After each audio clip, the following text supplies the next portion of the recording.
first time Nathan told his parents about the shadow, they dismissed it as another one of his nighttime fears. At 6 years old, his imagination was boundless, stretching and twisting reality into shapes only a child could see. Monsters in the closet, figures in the hallway, whispers carried by the wind, things easily explained away by the house settling or the echoes of his own breath. But this was different. This time, he was certain. Nathan lay in bed, staring at the ceiling, his small fingers clutched tightly around his blanket. The room was silent except for the rhythmic ticking of the clock on his dresser. The nightlight bathed the walls in a faint golden glow, its soft illumination pushing back the darkness just enough to give him comfort. But it never reached under the bed. He had been hearing it for nights now, a soft, deliberate whisper creeping from beneath him. At first, he thought it was just the rustling of the sheets, or maybe the house settling, but the more he listened, the more he realized it had a pattern. Words. Murmured, slithering words just beneath the wooden frame of his bed. It never happened while he was fully awake. Always when his mind drifted between consciousness and sleep, when the weight of exhaustion kept him still, that's when the voice would start. Quiet at first, barely audible, like a breath on the edge of his ear. Then it would grow, weaving its way into his thoughts, tickling the back of his mind with words he couldn't fully understand. He was afraid to look. Every instinct in his small body screamed at him to stay still, to keep his feet tucked safely under the covers, to pretend he hadn't heard it. If he acknowledged it, it might acknowledge him back. But tonight the whispering was clearer. It was calling his name. Nathan squeezed his eyes shut, forcing his breathing to stay even. If he didn't move, maybe it would go away. Nathan. The voice was barely above a breath, yet it scraped against his ears like nails on glass. His fingers gripped the blanket tighter, heart pounding so loudly, he feared it might hear him. "You can hear me, can't you?" Nathan whimpered, a small, frightened sound escaping his lips before he could stop it. The whispering stopped. For several agonizing seconds, there was silence, a heavy, unnatural stillness that pressed against the room like a suffocating fog. Then, movement, a shift of weight beneath the bed, the soft creak of wood bending under something that shouldn't be there. Nathan bolted upright, hands trembling as he reached for the lamp on his nightstand. The room flooded with warm light, chasing the shadows back into the corners. Silence. His breath came in short, panicked gasps as he stared at the empty floor beside his bed. Nothing. Just his toys, his dresser, his door left slightly ajar from when his parents had tucked him in. He hesitated before shifting to the edge of the mattress, legs dangling just above the floor. His stomach twisted. He didn't want to look. If he looked, it would mean it was real. He took a deep breath and leaned over. Darkness. The space beneath his bed stretched deep, deeper than it should have. The dim light from his lamp barely penetrated the void under the frame, swallowed almost immediately by an unnatural blackness. Nathan's throat tightened. There was nothing there. No toys, no stray socks, no dust bunnies. Just emptiness. His mother's voice from downstairs startled him, breaking the trance. She was calling him for breakfast. Shaking, he scrambled off the bed and hurried out of the room, barely glancing back as he ran down the stairs. At the table, he hesitated before speaking, picking at his cereal as he found the words. "There's something under my bed." His parents exchanged a glance. His mother gave a small, reassuring smile. "Sweetheart, we've talked about this. There's nothing under your bed." Nathan shook his head. No, I heard it. His father sighed, setting down his coffee. It was probably just a bad dream, Bud.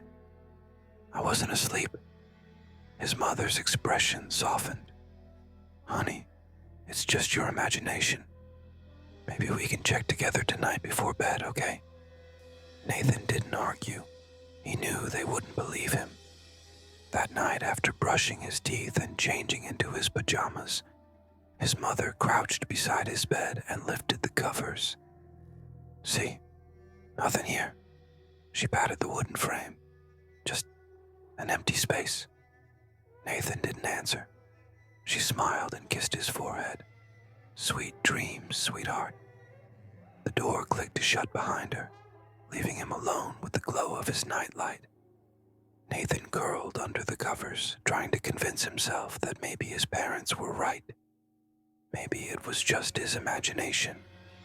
But deep in the silence, as his body relaxed into sleep, the whispering returned. This time, the voice was laughing. The whispering continued night after night. Nathan tried to ignore it, burying himself beneath the blankets, covering his ears, humming songs under his breath to block it out. But it was always there, slithering through the silence like a shadow curling in the corners of his mind. Some nights it called his name, stretching the syllables in a drawn-out, eerie chant.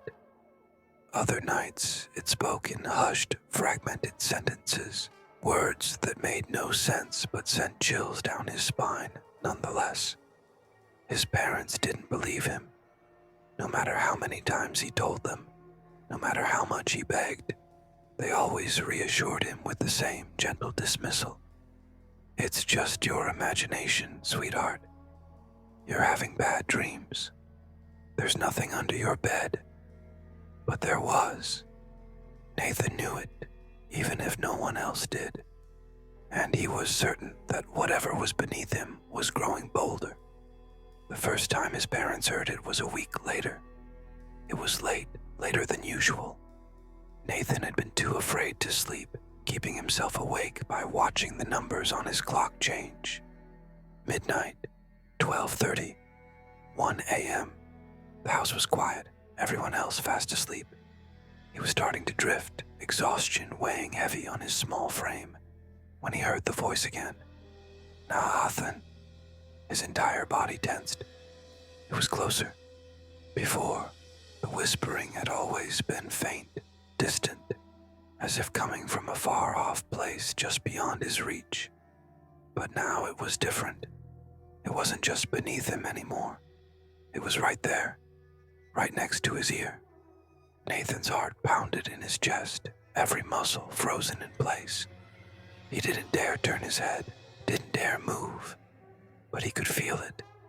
A presence, cold and unnatural, pressing against the side of his face, as though something unseen had crawled up from the shadows and leaned in to speak directly to him. Come see, Nathan screamed. The door burst open, his father rushing in first, his mother right behind him. The overhead light flicked on, banishing the darkness to the corners of the room.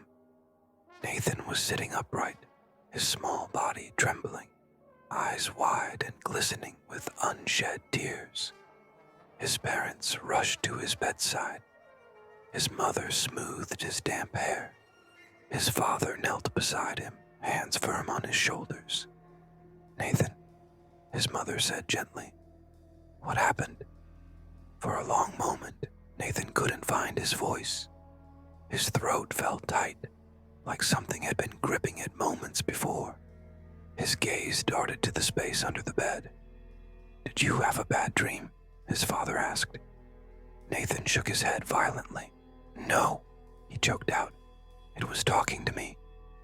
His father sighed, rubbing his temples. Nathan. But then they heard it. The whispering. Both parents stiffened. It was faint, almost indistinguishable.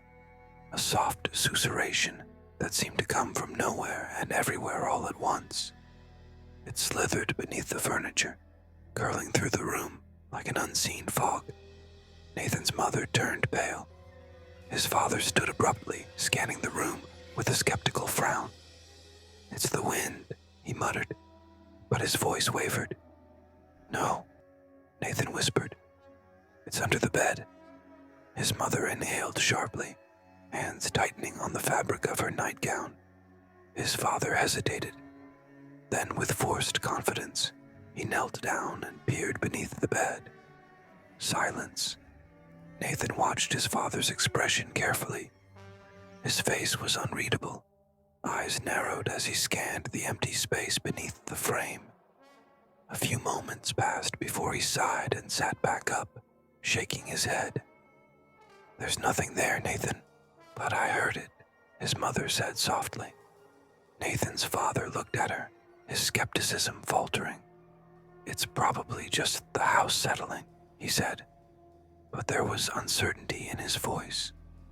Or maybe a draft. Nathan knew they didn't believe their own words.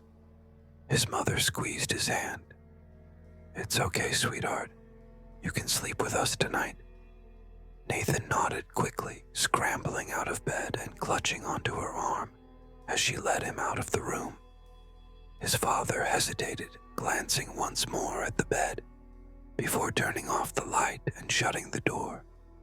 The house was silent the next morning. Nathan didn't go back to his room that day. Every time he passed by his door, he felt it, the strange, oppressive weight pressing against his chest. An unseen force, watching, waiting. That night, his father did something different. After Nathan had fallen asleep in his parents' bed, he returned to his son's room alone. He stood in the doorway for a long time, staring at the bed, listening. The house was still. The only sound was the faint ticking of the clock. Then, a whisper. His stomach twisted. Cautiously, he stepped inside, heart pounding as he approached the bed. He knelt down slowly, hands pressing against the floor as he lowered himself to look underneath. Nothing, just the wooden slats of the bed frame and the smooth floor beneath it.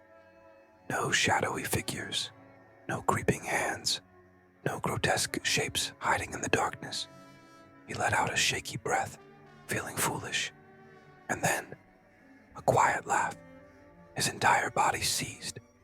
The whisper didn't come from beneath the bed. It came from inside it. His breath caught in his throat. Slowly, he placed a trembling hand on the mattress.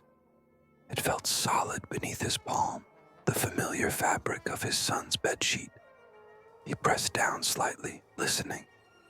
Something inside the mattress shifted.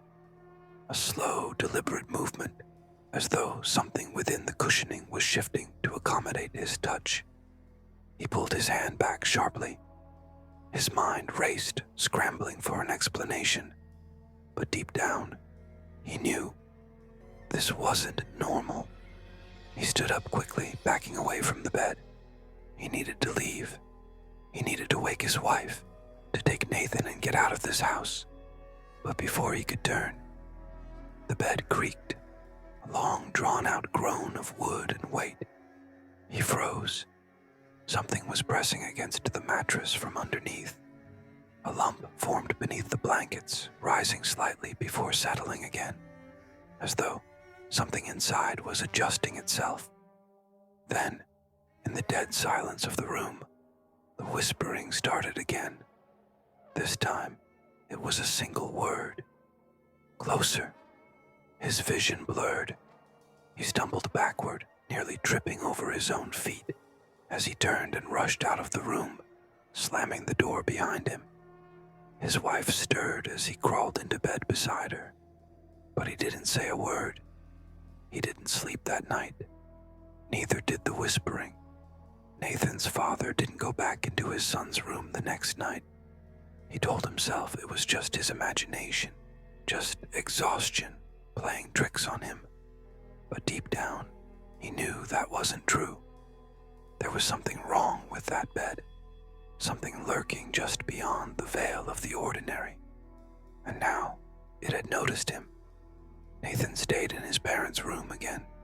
His mother had stopped trying to convince him to go back, and his father didn't argue. But the whispering didn't stop. It spread. It slithered through the walls, coiling down the hallway, seeping into the spaces beneath doors, and creeping into the air like a sickness. It was quiet, always just barely there, but it was growing. The second time Nathan's father heard it outside their bedroom, he knew it wasn't just his imagination. And the third time, he decided to put an end to it.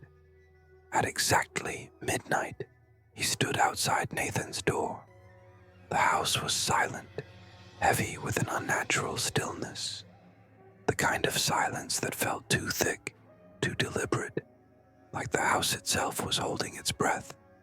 He swallowed hard and reached for the doorknob. It was ice cold. His pulse quickened, but he forced himself to turn it, pushing the door open. The hinges let out a long, creaking groan, the sound swallowed instantly by the oppressive hush of the room. The bed was waiting. The nightlight cast its weak glow, stretching Nathan's small shadow across the floor. But there was another shadow, a deeper one that didn't belong. It pooled beneath the bed like ink, shifting slightly, pulsing, breathing. Nathan's father clenched his jaw and stepped forward. He knelt beside the bed. His breath came shallow and uneven as he braced himself, fingers curling under the wooden frame. And then, with one swift motion, he lifted. The bed should have been heavy. The frame, the mattress, the sheets. It should have taken effort, but it wasn't heavy at all. It came up too easily, almost as if it wanted to be lifted. And beneath it, a hole, an impossibly dark, yawning void where the floor should have been. It wasn't just a shadow or a trick of the light. It was real. A black abyss stretching downward into nothingness. Nathan's father's stomach lurched. His mind screamed at him to look away, to run, to burn this entire house to the ground and never return. But he couldn't move, because something was moving inside the hole. Shapes, shifting, writhing things barely visible in the darkness. They twisted and coiled, reaching, stretching up towards him. Hands, too many hands, thin, bony fingers with nails that gleamed like wet onyx. And eyes, hundreds of them, blinking open in the blackness, pupilless and pale, staring directly at him. A whisper crawled up from the depths, curling around his ears like fingers pressing against his skull. Stay. His breath hitched, his muscles locked. The room tilted, the floor warping beneath him, as if the void was expanding, dragging him closer.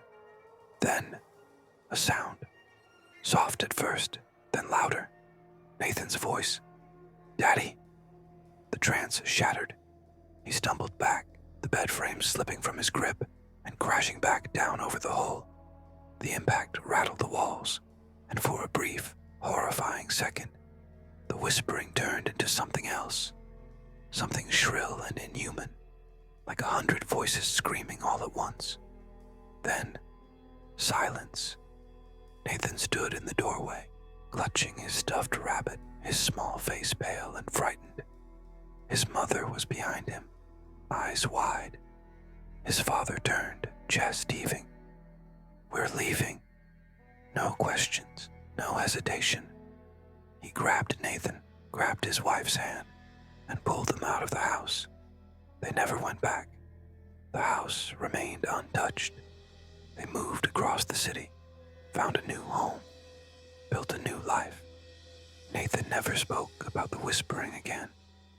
His father never told anyone what he saw beneath the bed. But sometimes, in the dead of night, when the house was silent and sleep hovered just out of reach, he would hear it again. Faint, distant, a whisper, calling his name. And he knew. The hole was still waiting.